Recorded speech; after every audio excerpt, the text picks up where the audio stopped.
Bonjour à tous et bienvenue sur ma chaîne Biologie sans frontières. On poursuit toujours avec le module de biologie cellulaire, mais aujourd'hui avec une nouvelle vidéo qu'on va développer dans ce chapitre, la mitochondrie. La mitochondrie est un organite clos présent dans toutes les cellules des organismes eucaryotes. Elle joue un rôle primordial dans la vie et la mort cellulaire. Elle est abondante dans toutes les cellules ayant des besoins énergétiques permanents. Possède son propre génome à un nombre régulier en fonction de l'activité métabolique. Exemple, dans l'hépatocyte, on compte 1700 mitochondries qui occupent 22% du volume cellulaire. Un autre exemple, dans l'ovule, on compte à peu près 3000 mitochondries. Juste une note à retenir que le chondriome est l'ensemble des mitochondries d'une même cellule. Pour la structure et la morphologie de la mitochondrie, en microscopie électronique, la mitochondrie est constituée par deux membranes, une externe et une interne, avec un espace intermembranaire qui est délimité par les deux membranes et une matrice. Les crêtes mitochondriales, la membrane interne s'invagine et pénètre profondément dans la matrice et forme des crêtes. Le nombre de ces crêtes est proportionnel à l'activité de la cellule. Par exemple, pour les cellules musculaires squelettiques, elle est plus abondante. La forme des crêtes varie en fonction de l'activité de la cellule. Elles sont moins en forme de bouteille aplatie.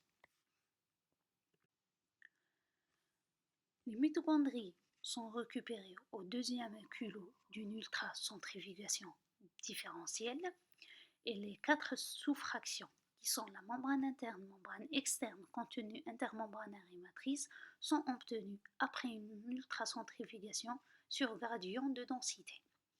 La membrane externe est une bicouche lipidique de 5 à 7 nanomètres d'épaisseur et elle a une composition proche de celle de la membrane plasmique. Elle contient plus de protéines, entre 50 à 60% de protéines et 50 à 40% de lipides. Et elle est très riche en porines. C'est des pores volumineux d'un diamètre de 2 à 3 nanomètres. Elle est perméable aux ions et aux molécules inférieures à 10 kDa. Des protéines qui représentent 60% dans quelques enzymes impliquées dans le métabolisme des lipides, des troncs de la membrane externe assurent le transport passif d'ions et des petites molécules dont le poids moléculaire est inférieur toujours à 10 kDa. Porteurs de protéines impliquées dans l'impôt des protéines et des translocases. Pour l'espace intermembranaire, c'est un espace d'une épaisseur de 4 à 7 nanomètres, dense.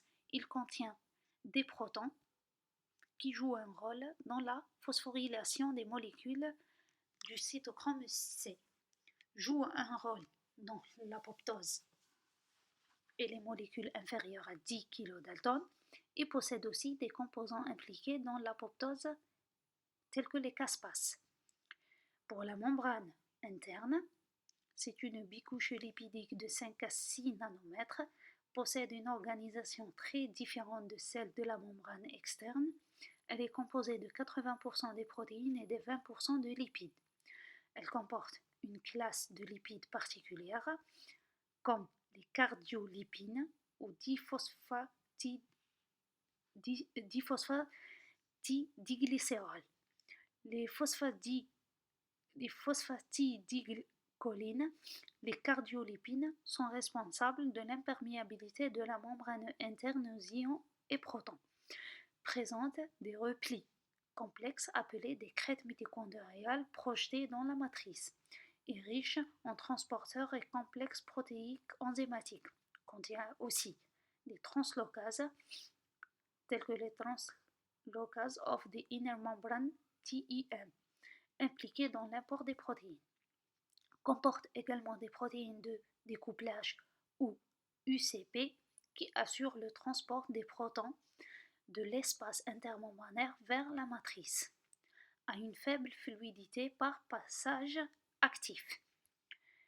Pour la matrice mitochondriale, elle occupe la chambre interne et elle est finement granuleuse et légère dans son microscopie électronique. Elle contient des mitoribosomes qui ressemblent aux ribosomes bactériens, des molécules d'ADN circulaires, des ARN messagers et des ARN de transport, des granulations denses et irrégulières formées par l'accumulation de cations, calcium et magnésium et de nombreux systèmes enzymatiques. La mitochondrie joue un rôle dans la production d'énergie sous forme d'ATP, la synthèse d'hormones stéroïdes, l'apoptose, l'homéostasie calcique et la thermorégulation. On arrive à la fin de cette vidéo. J'espère que le cours était simple et assimilable. N'hésitez pas à m'abonner à ma chaîne YouTube Biologie sans frontières, activez la cloche de notification afin de recevoir toutes les nouveautés. Merci.